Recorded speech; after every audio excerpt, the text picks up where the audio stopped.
Alors David, quelles valeurs américaines se sont distinguées cette semaine? Alors aujourd'hui j'ai choisi 3 valeurs. La première, et on va commencer par Walt Disney. Walt Disney qui est une des récentes valeurs dans le vert, parce que ils ont annoncé leur service de streaming qui va être lancé, Disney+. Et depuis l'annonce de ce service de streaming, la société performe très bien parce qu'elle prend depuis cette annonce plus de 12%.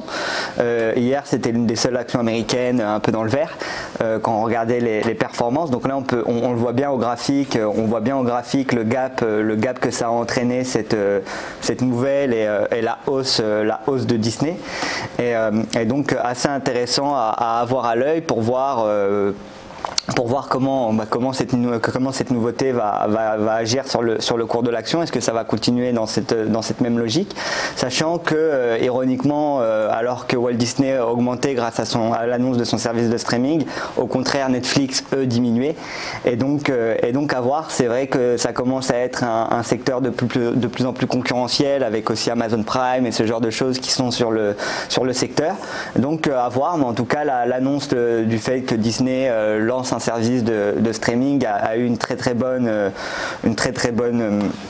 impact sur le titre. Netflix publie ses résultats aujourd'hui. Donc on verra après l'annonce des résultats si le cours peut se reprendre. Dans un autre côté, il y avait aussi hier Spotify qui lui au contraire perdait et reculait environ 5%.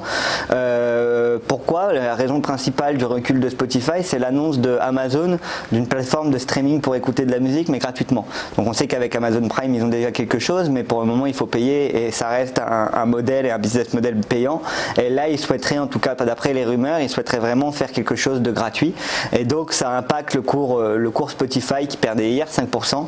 D'ailleurs Spotify, action assez intéressante, parce que justement je regardais hier et je lisais un article sur le fait que Spotify, de plus en plus de fonds de pension des pays nordiques, donc de Suède ou de Norvège, l'intégrer dans leur stratégie. Et donc action intéressante qui prend depuis le début de l'année environ 20%, et donc à voir si ça va continuer. On peut voir que sur les plus hauts on est environ à $200, donc on a encore de la marge. Et si on regarde les différentes recherches des analystes, on peut voir que pour le moment l'objectif de cours est vers les $130, donc on est à peu près aux objectifs, à part une analyse de Mons qui avait passé en achat à $200. Les autres, on est à peu près sur le cours actuel, donc intéressant. Et enfin la dernière action dont je voulais parler à l'antenne, qui fait l'actualité aussi, c'est Tesla et Lyft aussi. Alors Lyft hier qui prenait encore 7% et qui était dans le rouge, et donc avec l'IPO de Uber qui arrive, ça a été quand même assez compliqué. Et en fait c'est une société qui n'est pas rentable, donc elle est arrivée à l'IPO sans être rentable. Aujourd'hui malheureusement les financiers n'ont pas apprécié de voir une société en plus faire une IPO sans engendrer des bénéfices, et donc le cours a été fortement impacté.